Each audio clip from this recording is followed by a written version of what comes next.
Any further discussion? Ms. Manning's recognized. Thank you, Chairman Meeks and Ranking Member McCall, for your leadership on this important issue.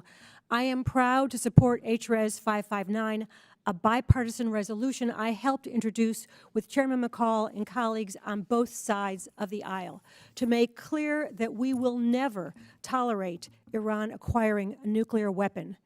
Iran is the principal source of instability in the region. It is a major threat to our interests and remains the world's leading sponsor of terrorism, supporting terrorist groups like Hamas in their brutal quest to destroy our ally, Israel. Make no mistake, Iran has been funding, training, and supporting Hamas and Hezbollah for years. They are a threat to Israel's very existence. We've seen the gruesome result of Iran's support of Hamas over the past 11 days. Yesterday, I met with the families of 3 people being held hostage by Hamas, including a 3-year-old girl whose parents were killed on October 7th. The terror she must be facing, being held in Gaza alone, is unimaginable. This is the kind of terror Iran facilitates, and I am glad that the administration has finally decided to no longer permit Iran to access the $6 billion in Iranian assets currently being held in restricted accounts in Qatar. An armed Iran with a nuclear weapon would represent an even greater threat, entirely unacceptable to Israel and to the world.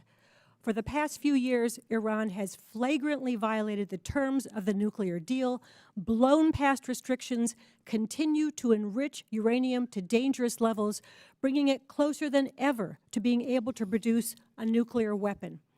Iran has stockpiled uranium at or significantly above 60% purity and has limited access and cooperation with international nuclear inspectors. As Iran approaches ever closer to the nuclear threshold, we must maintain and strengthen the strong sanctions we have in place while making clear where we stand.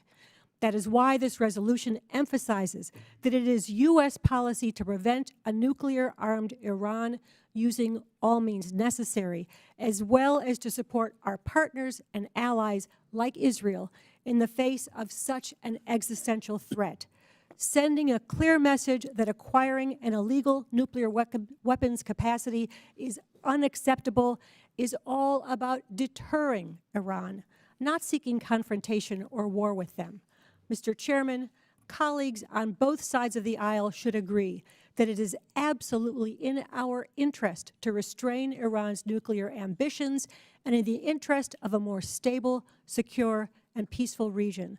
That is why I urge all members to join me in supporting the resolution, and I yield back. Generally yields back.